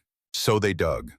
In the full dark, by feel alone with leather gloves and bare split fingers, and the broken haft of a tool tearing at loose scree until the fingers bled, and nobody said one word about it, because saying it would have used the air the saying needed.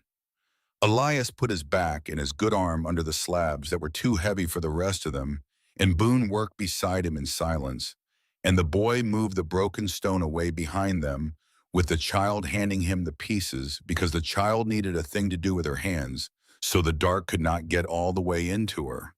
And her voice ran through the whole of it, low, steady, telling them where to put the weight an inch to the left again.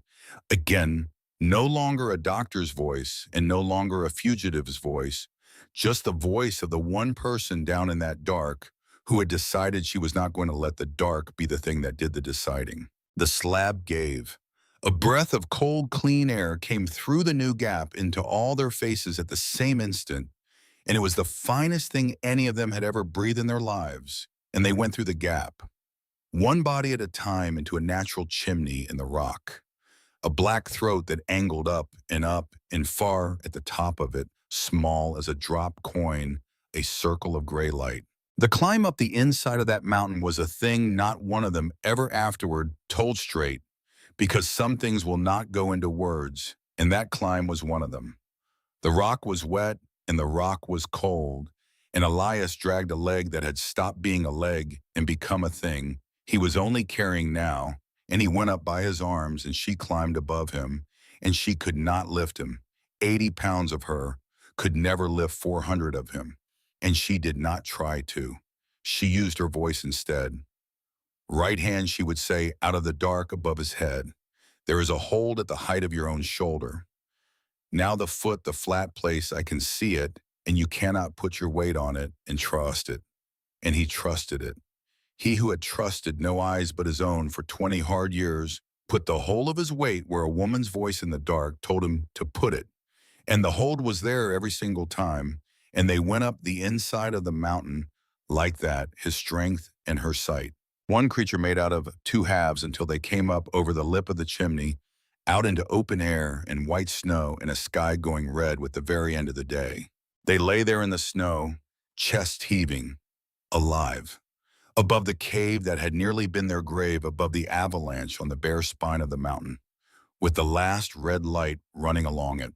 And down below them on the far side, on a flat shelf of rock above the wreck of all that snow, a single figure was moving, hunting, scanning the broken slope with a glass, looking for a body, looking for a bag, looking for the proof that would tell him whether his work was finished or whether he had to go on with it. He had not left. Men who have never once lost a trail do not leave a hill just because the hill fell down.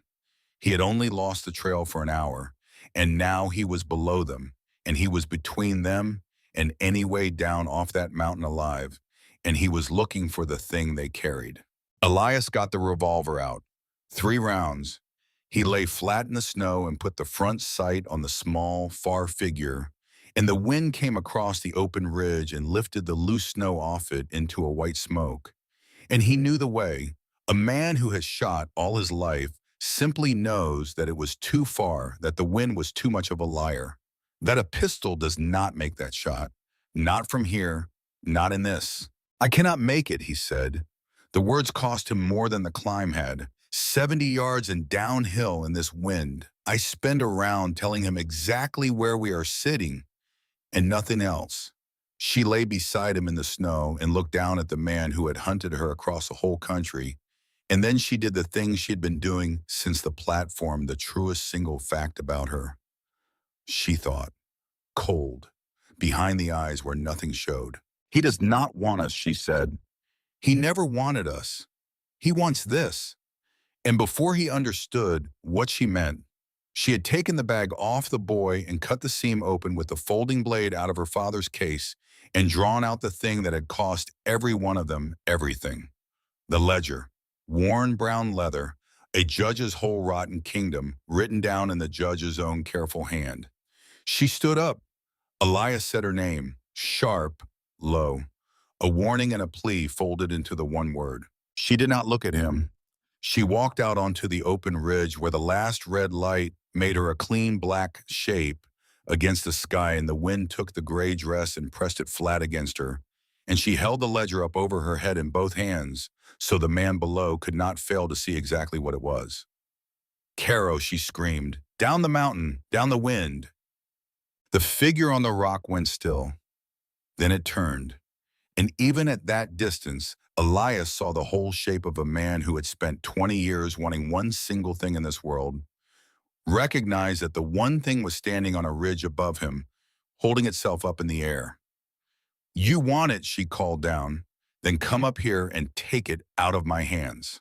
He came. Of course he came.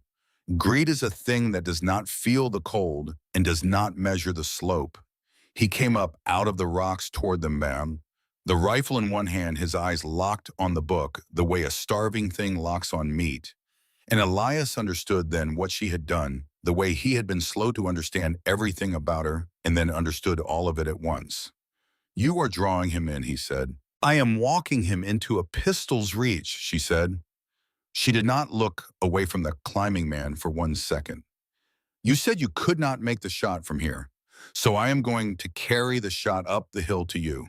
She stood there, a small woman on a red ridge with a book held up in the dying light, the bait standing in the plain center of her own trap, and she did not tremble, because the trembling she had owed that day, she had already paid in the cave with the danger behind her, and there was no room in her for it now, with the danger climbing up toward her face. Carol came over the last rise 20 steps off, breathing hard snow to the knee, his eyes nailed to the ledger and not to the man lying flat and forgotten in the white snow behind a low shelf of rock, with a revolver in a two-handed grip, and the wind for one moment between two gusts went still. "Smart," Carol said. He leveled the rifle at her chest. He was a man who had done this exact thing many times, and his voice did not change 1 degree for the doing of it. "Set it down on the snow, slow." Her hands did not shake. She had a doctor's hands, and they did not shake for any man living. "You forgot one thing," she said. "What is that?" he said, stepping closer, 10 steps now, the book filling the whole of his eyes. "I am not the one you should have been watching," she said. His eyes flicked sideways. Too late. The way the cougar's grip had come too late. Elias rose up out of the snow behind the low rock, and the pain and the cold and the long fear all went straight out of the world, and there was only the front sight in the center of the chest of a man who had come up a mountain to bury a child in a cave, and Elias Renner had been close enough to dying enough times in his life to have lost every one of his opinions about killing. The wind held. The shot did not. It went where it was sent. Caro staggered, a question opening on his face as if the mountain had said something to him he had not quite heard, and the rifle dipped in his hands. But a man like Hollis Caro did not lie down the first time the world told him to. He came back up off the stagger onto one knee, and the question went off his face, and he swung the muzzle down and over, away from the woman toward the man lying flat and spent in the snow, with an empty pause where his next shot should have been, because a tracker who has lived 20 years killing knows in his blood which of two threats to answer first. And it was Verity who moved then. The Winchester was still on her shoulder, where it had ridden the whole climb up the inside of the mountain, and her hands found it the way her hands found everything without one wasted motion. and the stock came up to her cheek the way her father had set it there, on 100 long afternoons. The world had sworn no girl should ever be given, and she let one breath go half out and held the rest, and she did the last thing herself. Because some debts a person does not get to hand to anyone else. Because the world had spent her whole life telling her to be a small, quiet thing that mended, and the only answer left worth giving it was the truth said plainly with her own two hands. The shot took him off his knee.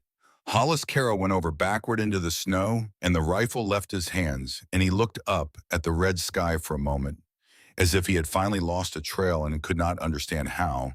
And then he looked across the white at the woman who had carried his ruin 2,000 miles in the lining of a cheap bag, his mouth opening on something, and no sound at all came out of it, which was its own kind of justice. And he went down into the snow and did not get up, and the cold began without any feeling about it at all, to do to him exactly what it had done to the men he had spent. It was quiet then, the real quiet, the kind that only comes after. She lowered the rifle. Her arms came down slow, the way arms come down when they have forgotten how, and she sat down in the snow, where she stood all at once the way a person sits when the thing that has been holding her upright for 2 whole years is finally at last given permission to stop holding. And Elias dragged himself across the white to her and got both arms around her, and she let him. And they stayed there together on the red ridge in the killing cold, while the light went off, the peaks, one by one, shaking broken open alive. But the mountain had taken its price. It always does. They had not all of them come up the inside of it whole. It was Linus, the boy. He had not said one word the whole way up, because saying it would have used the air the others were breathing, and so not one of them had known until the red light was full on them on the ridge, and they saw the wide, dark spread soak through the leg of him. The rifle that had spoken once as they broke from the burning porch. The shot none of them had seen land in the smoke and the noise and the screaming. It had found the boys he ran with the ledger on his back, and he had carried it up a goat track and through a sealed cave and up the black inside of a mountain, and never said one single word because he had been raised by men who carried what hurt them in silence, as if the silence were the last thing a person got to keep. She was on him before Elias had finished seeing it. The surgeon's hands, the case which she had carried through the fire and the avalanche and the dead end, and would have carried through the end of the world open on the snow beside her. She did in the last red light on a bare, freezing ridge, with split, bleeding fingers, and nothing clean, and no time at all. The work her father had put into her hands instead of the soft life her time had meant for her, and she saved the boy's life on that mountain, the same way she had saved his brother's on the cabin floor. But she could not save the leg whole. No one alive could have. There are things this world breaks that even the best hands only get to keep, not to mend. Linus would walk the rest of his life with the mountain in his stride, slow on the cold mornings, a young man gone old in one knee. And he would carry it without one word of complaint, the way Boone carried his silence. And Elias carried his scar, because that was the thing that family did with the hurts that did not heal. They carried them, and they did not let them do any of the deciding. They came down off that mountain the long, slow way over 2 hard days. The cabin was a black ruin in the snow, but the barn the cougar had come down in still stood, and they wintered in it the hard way, the 5 of them, and the animals breathing one warmth together, while Elias mended slow, and the boy mended slower, and the cold did its best and did not get them. And the country had changed underneath them while they were up there in the dark the way it does. Because the wire Boone had paid a stranger to send had carried all the way past Chicago, all the way to a desk in Washington where a corrupt man's reach, however long it had been, finally ran out of arm. He came in the last hard week of the winter, a federal marshal. His name was Ambrose Doyle, and he came up the thawing road on a government horse with 2 quiet men riding behind him.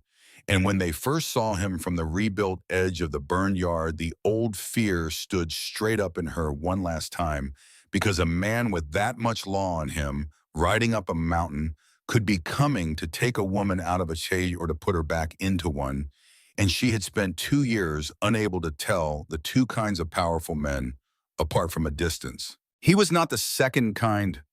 The ledger had done its slow work, and Boone's wire had done its work, and the thing Mortimer Quill had been so certain no woman would ever have the spine to carry across a whole country had been carried and had been read by men he could not buy. Doyle had not ridden up that mountain to take Verity Calder anywhere at all. He had ridden up to ask her with his hat held in both his hands whether she would be willing to stand up in a federal courtroom and say out loud in her own schooled voice the thing the pages could only half prove without her. Because paper hangs no man on its own. Paper needs a living voice standing behind it, willing to be looked at while it speaks. And there was a thing under all of it that Doyle told her low off to the side away from the others, a thing she had not let herself ask out loud in 2 years of running. Her father. The stubborn country doctor who had taught a daughter the whole of what the world said daughters could not be taught. He had not died the quiet, ordinary way the certificate said he had. He had been close to that ledger before she ever found it. He had been asking the wrong questions in the wrong county, the way her own conscience had taught her to ask them. And the fall down the stairs that killed him had been helped on its way, the same way Carol's brother had been helped, the same way every man who stood too long in Mortimer Quill's road had been helped. The court had called it an accident because the court in that county had been a thing the judge owned outright. Doyle gave her that the way you hand a person a stone they have been reaching for in the dark for years without knowing if it was even there. It did not bring the dead man back up the stairs. But it ended the lie that he had simply slipped, and there are wounds in a person that cannot begin to close until the lie laid over the top of them is finally lifted off, and that one at last, after 2 years, began. She went east. She put on no fine dress to do it. She stood up in a courtroom full of men who had spent the whole of their lives certain that a woman's voice was a thing best kept folded, small, and used only for quiet mending. And she used the voice she had hidden for 2 years across a country, the clear, schooled voice her entire false silence had been built to bury, and she did not soften or hide one word of it. She told them about the ledger and the deeds and the farmers in the margins and the desk she had not been meant to open and the stairs her father had not simply fallen down. And the kingdom a soft-voiced man had built on the lifelong certainty that nobody would ever dare to speak came down, all of it, the way the snow had come down off the shelf, because in the end, one person finally stopped being silent. Mortimer Quill did not ride a soft horse to a quiet grave. He answered for the farmers, and he answered for the deeds, and in the end he answered for a country doctor on a flight of stairs, and the same law he had owned for 20 years closed over him without any feeling about it at all. The same way the snow had closed without any feeling over the man he had sent up the mountain in his place. She came back. That was the one thing none of them had let themselves be sure of the whole long time she was gone east. A woman who had run from a cage her entire adult life had every reason in the world, once the door of it was finally standing open, to keep running and never once stop. She came back up the mountain in the early summer instead on the stage to Granite Hollow, and then up the road in a borrowed wagon, and this time there was no false name written on any paper, and no silence left to keep, and no case strangled, white in her 2 hands, because she did not have to guard it from anyone anymore. She had used it, in the open, in the full light, in front of a room of men who had been so sure she would not. And not one of the things she had spent 2 years certain would happen if she ever spoke had happened. The world had a way of being in it that she had stopped letting herself believe in, and she had walked all the way back into that way of being on her own 2 feet. Stay for this last part, because this is the part the men who hunted her and the man who had meant to own her never once understood was the entire point of all of it. The cabin stood again. They had built it back through the spring, bigger than it had been before the 4 of them, and the slow-kneed boy who could not be kept off the work, no matter what anyone said to him.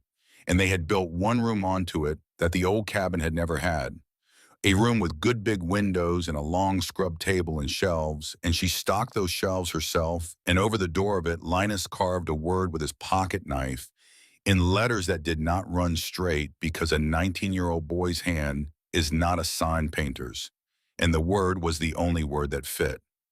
Surgery.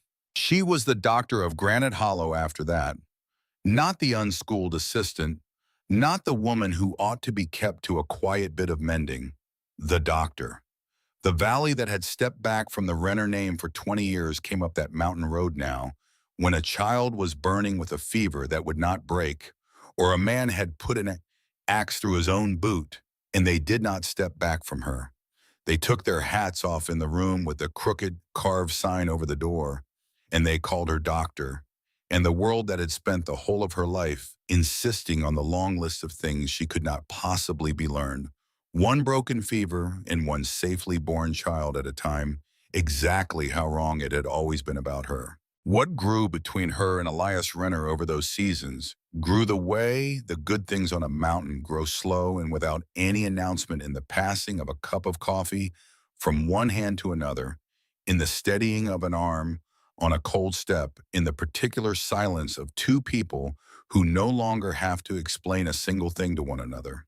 There had been a morning that first hard week when she went rigid if a big man reached past her for anything at all, on instinct in the body below, thought where she had no say over it.